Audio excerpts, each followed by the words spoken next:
What is going on, guys? Welcome back to the channel, and today we're going to be doing another updated hero guide, this time focusing on the main character of the Battlefront 2 campaign, which, as you can all tell by the title of the video, is IDEN VERSIO.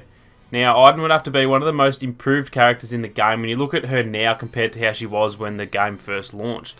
At launch she was pretty useless in HVV, but since then she's been given a few slight buffs, and now she can definitely be a really handy character in any game mode. So in these guides I'm going to cover both Galactic Assault and the Heroes vs Villain game modes as well, so I'll separate both game modes and touch on both the best star cards to use as well as some of the best strategies to use in each game mode as well. Before I get stuck into that though, I'm just going to go over her HP and abilities just so that any newer players out there can get a good idea of how she plays. So she starts off with 650 HP, which is around the average for most blaster heroes in the game. However, she does also have a health regen star card, which I'll touch on a bit later in the video. So in terms of HP, she's probably up there with one of the best of all the blaster users in the game. In terms of her speed and movement, she's pretty much what you'd expect from a blaster hero. She's pretty much the exact same speed as all the others in the game, so there's nothing too different there. Her weapon of choice is the TL50, which is actually already in the game for the heavy class. However, hers is a fair bit more powerful, and you can definitely feel that when you're using it. I'm not too sure on the actual stats of her TL50, but like I said, you can definitely tell it's a lot more powerful, and it also seems to be a lot more accurate as well. It does also have an alternate fire mode, similar to the regular TL50, however hers is more than twice as powerful as the regular one. The alternate fire pretty much just causes her to fire an explosive proton type shot from her blaster, which does a massive amount of splash damage, and you can pretty much just demolish anyone in your way with it. However, it does also have a much slower cooldown than the regular fire mode, just to make it a little less powerful. So now moving on to her abilities, and she has a pretty well rounded set of abilities for a blaster user, however they're nothing too special at the same time. Her L1 ability is by far the best ability, which we all know is her dreaded stun droid. Now, this pretty much just sends her droid out to stun anyone within the area of effect, and especially when it comes to HVV, this is an absolute beast of an ability. A lot of people do see this as a little bit overpowered, which is definitely true to an extent. However, the rest of her abilities are a little less powerful, so I think it kind of balances out pretty well, and it gives her a bit more of a chance when it comes to the hero game modes. Her L1R1 ability is the Pulse Cannon, which is definitely a pretty underused ability for IDEN. I very rarely see anyone using this one, and even I tend to forget about it as well a lot of the time, but it can actually be really useful in the right situation. Pulse Cannon is pretty much just a super powerful sniper rifle, and with a headshot it can do a crazy amount of damage to enemy heroes, so it's not a bad ability to use when the enemy's stunned or just sitting in the same spot for whatever reason. Now, it actually has to be charged up for you to use it, which is just done by holding down the trigger until this funny looking zigzag bar gets filled to the end, and it is a little confusing to use when you first use it, but pretty much just if you hold the trigger until that bar gets all the way to the right, then it'll be ready to go. Her R1 ability is a pretty handy one as well, and this is her droid shield ability. Really similar to the specialist shield, this just creates a shield around IDEN that protects her from any blaster damage while it's active, so this is a bit more of a defensive ability compared to her other ones. In Galactic Assault, this is super handy when you're stuck in a bit of a tough spot and you need to make a quick escape. Just pop the shield and then make a quick run for it, and you should be able to get yourself to a safe place before you can get back into the fight. So that's pretty much all of the base tips covered. Now we're going to move on to some of the best tips to use in Galactic Assault when you're playing as IDEN. So to start off, I'm just going to go quickly over some of her better star cards to use in Galactic Assault, and she does have 5 or 6 pretty decent cards, so I'll try and just quickly touch on all of the ones worth mentioning. The first card I've got to recommend is the Friend in Battle card, and this is the health regen card that I mentioned earlier on in the video. With this card equipped, each enemy that IDEN stuns with the stun droid, she'll regain 30 health, which is actually the highest amount of health regen out of each character's health regen card in the game.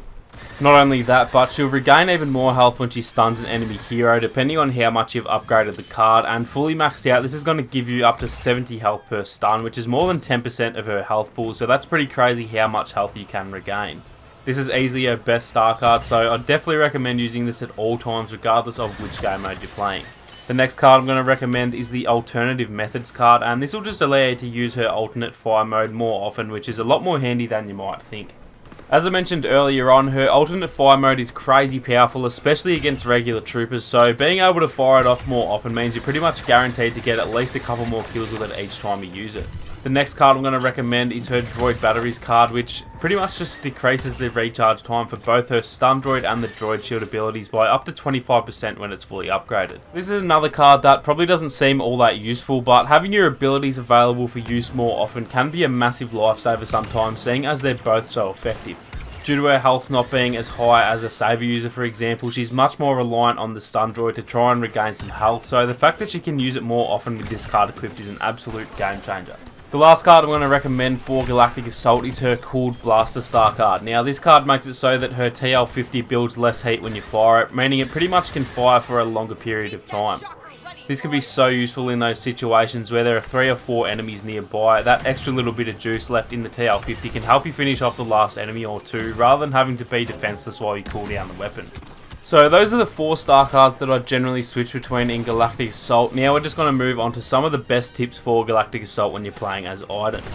So obviously the TL50 is a bit of a close quarters style of weapon, so whenever possible you should try and stick to a close quarters area of the map just so that you're not putting yourself at a disadvantage. Maps where there's plenty of tight corridors like Naboo and Camino for example are where IDEN can really excel. If there's a bunch of enemies all grouping up trying to defend objectives or anything like that in the hallways, then her alternate fire mode can be absolutely deadly.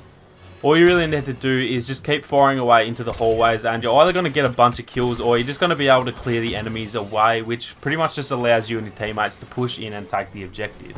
As for longer range firefights, be sure to make the most of your pulse cannon ability. As I said earlier, it does seem to be a little underused sometimes, but it's actually a pretty useful ability for maps with long lines of sight. Just make sure not to stay scoped in for too long, since it is pretty easy for you to get counter sniped and killed pretty quickly.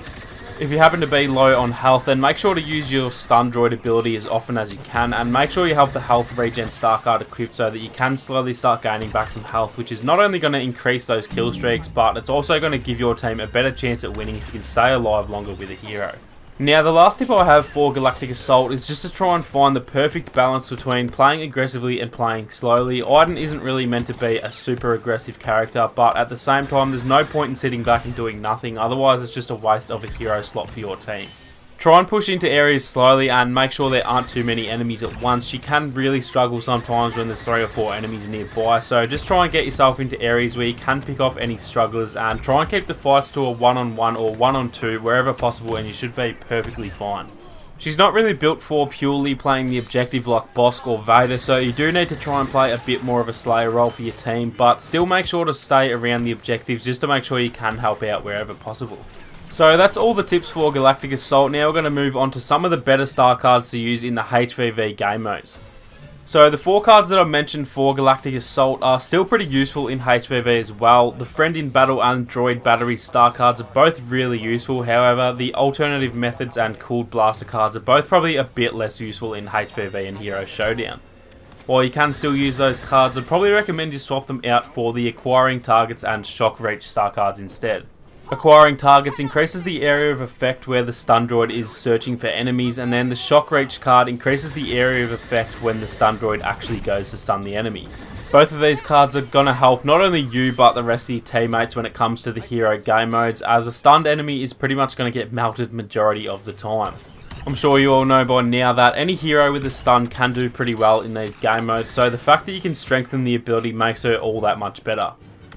Now moving on to some tips for these game modes, and just like I mentioned for Galactic Assault, she's not the type of character that you want to play too aggressively with, so your best bet is just to try and stick with your teammates and play a bit of a support role by using your Stun Droid and Alternate Fire mode, just to try and help your teammates get the kills instead.